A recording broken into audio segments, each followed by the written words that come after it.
fault either. We already knew what he was gonna do. What the It's plan not. was It's for them. it's literally it's one people's fault. But we'll get to that shit later. Welcome to this episode of Pay the Toll Boxing. I'm Foreman. I'm twin. And man, we had a jam-packed boxing weekend. Some of us got a chance to watch the fights as they happen. Some of us decided to have a lot of fun. I don't know. Don't mind me. So it would be nice if I could have fun with my friends. I would like to kick it with my friends. Oh my God, that would be so much fun if I had fun with my friends. Oh, brother. And before we get to round one, I'm gonna shift this right over to a pre-recorded round with my boy from On the Record Boxing over there across on England. So y'all watch this as me and him got a chance to talk about Hrgovic and Joyce. Introduce yourself. Yeah, what's good, guys? My name's Daniel, founder of On the Record Boxing. You know, small platform in a minute, going through social platforms, X, Instagram, TikTok, YouTube, all of that. You know, blessed to have the opportunity to clear it over with my man Foreman. You know, let's get into it, man. Let's go on for Joyce Hrgovic, man. Yeah, Joyce Hrgovic, man. Other than that, how you feeling, dog? Yeah, I'm blessed, man. I'm blessed. You know, grateful for you bringing me on today. You know, man, come on, man. Y'all been good to me from moment one, bro. We always talk good boxing, so you know we gotta make more connections running across the world because it is a world sport. You know what I'm saying?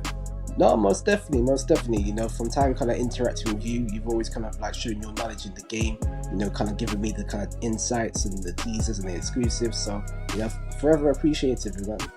Man, look, I just try to give what was given to me, but nonetheless, you ready? Yeah, always, man, always. Round one. All right. So, yesterday we had the main event fight yesterday from the card. We had Philip Hrgovic versus Joe Joyce. Philip Hrgovic got the nod yesterday with a decision in a very good fight where Joe Joyce showed back up to what people used to seeing in the past. What did you see yesterday? Yeah, I mean, you kind of hit the nail on the head, really, in terms of, you know, it was an entertaining back and forth matchup. It was from a technical point of view, it wasn't a viewing for pugilism. You know, it was more so just a slugfest. You know, but Yeah. it made for great entertaining viewing. You know, personally, I thought the right man won. I thought Philip Hrgovic edged it 6-4 on my card. But full credit to Joe Joyce. You know, over the past few years, his performances have been slipping. Questions have been kind of raised over his standing in boxing, whether he should be carrying on. But that performance yesterday, it did kind of bring him back to a level as to what we're used to seeing. But at 39 now, it's probably the best for him to kind of call it a day. As for Hrgovic, it Well, I kind of say puts with that being said, what is actually next for Hrgovic then, if that's the case? Yeah, most definitely. I mean, as for Hrgovic, he's kind of somewhat back into the mix. I wouldn't put him in with the likes of the Usyks or the Dubois or Furies, etc. as of right now. But you know, it's the right stepping stone for him. You know, potentially, I've seen a lot of people calling for a Zhilei Zhang rematch. You know, that's possible. You've got Ajit Kabayel, Joseph Parker's on the look for opponents as well. So it's interesting times for him. I like the link up with him. You brought up the Zhang. Do you think the Zhang rematch would be good for him, considering how it went the last time? I mean, potentially. You know, they're both promoted by Queensberry. You know, so that's an Yeah. in-house fight as well. A lot of people felt that Zhang should have got the nod the first time. Yeah. You know, albeit Zhang's coming off a bad knockout feat to Ajit Kabayel. So it's an avenue that could potentially make sense. So if Alongside, Joyce, let's just say this then. So if Joyce does continue to fight, where does he go? We got this last 30 seconds. I mean, really and truly, he's going to have to kind of like, in my opinion, if he's going to have to fight on, he's going to have to regroup around British level. Potentially, they could look at Dylan White. You know, obviously that was the original fight that was scheduled before Dylan White pulled out due to injury.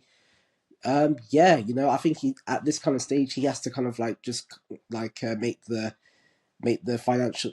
right financial decisions. Truth be told, you I know, appreciate it. yeah, Perfect. that's it.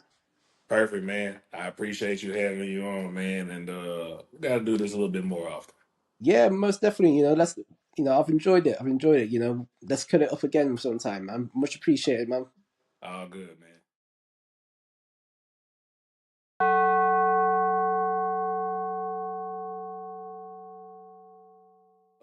So let's start it off with our first guy, Haven Brady Jr. He had his 10-round fight with D'Angelo Keys this Saturday. Before we get into the details of the fight, what did you think of his performance? Uh, it wasn't his best, but I like the way the fight went and that he had to go through it. So I give Mhm. him a B. I can definitely give it a B performance, especially with the way D'Angelo was giving him trouble with the weird and jerky movement and stuff like that. So I'm not. I don't think I think I ended up shocked at was the judges that had it, how they split it. That was I didn't. D'Angelo didn't win the fight to me. However, I did not see the reverse side of what that judge saw that gave it to D'Angelo. Right. That's that's what I didn't see. Now, the details of the fight. You said it wasn't his best performance and that you gave it a B, and I kind of gave it C plus B ish as at that point. He ended up hurting his hand, but he ended up fighting through it. I Mm-hmm. think that right there showed A plus effort and A plus skill. Because there was a whole round literally where he did not throw nothing but that left hand, and D'Angelo still wasn't able to do anything with that. Yeah, you could tell in his face when he was Oh throwing yeah, that he was showing, and I was like, okay, I see. yeah, that boy was hurt. There wasn't no ifs, ands, or buts about it. He was hurt, and he wasn't Mm-hmm. trying to throw that hand. And but like they say, champions are built and things like that. So those are moments that we'll find out if somebody really is like that. He went ahead and showed it for real, for real. So kudos to him for getting through that injury and then going into the last two rounds and using that same right hand that was hurt. He So figured it out. And that's why I yeah, said it was a good thing for him to happen in his 15th fight to go through something like that. correct. Um, And so, those are things he'll draw back on when he gets to the championship fight. But to finish that card, that main event with Salas and Kent. Oh my God. Everybody went the rounds this whole card, but Salas said, "Nah, my boy, we are going home." hmm That was one of your favorite punches ever. left to the body, sent him on home a few times, but he came back and got sent. That boy said, "Oh, you back up for some more? You want smoke?" Nope. Actually, he did, but the referee saved him for himself. So, shout out to the ref.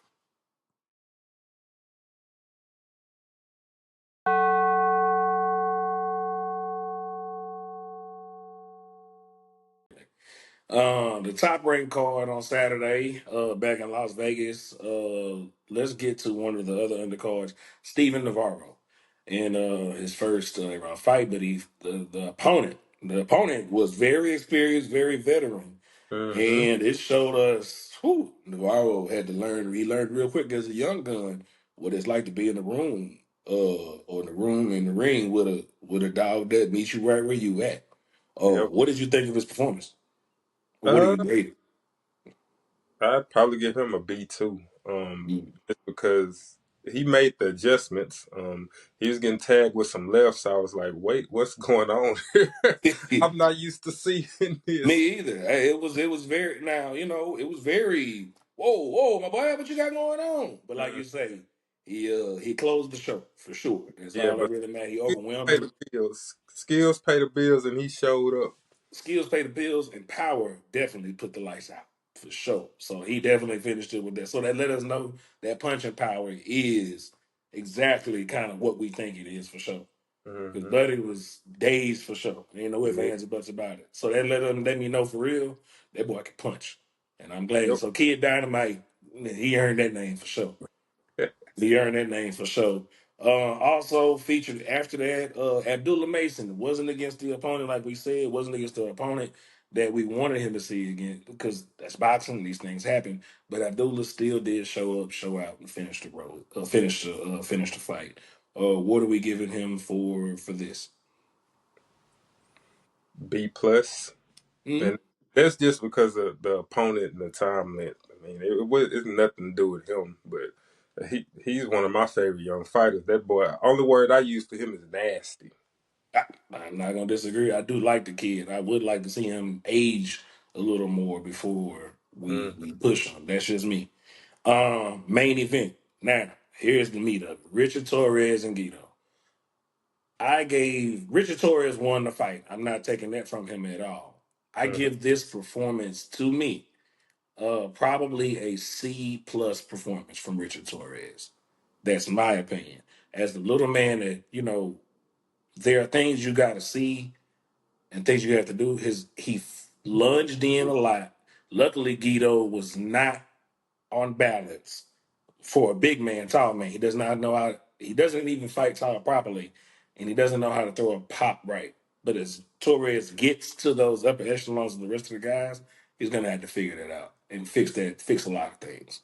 Right. I'm kind of concerned about the way he comes in. You can't lunge in like that, and he got caught for doing Yeah, the same thing. Like you have to mix it up. You can't lunge in with the same punch selection. He tried to switch it up towards the end, which he did, but he's gonna need a few more tricks up his bag, especially being at his height and his reach disadvantage that he's with most of the fighters he's in there with. agreed.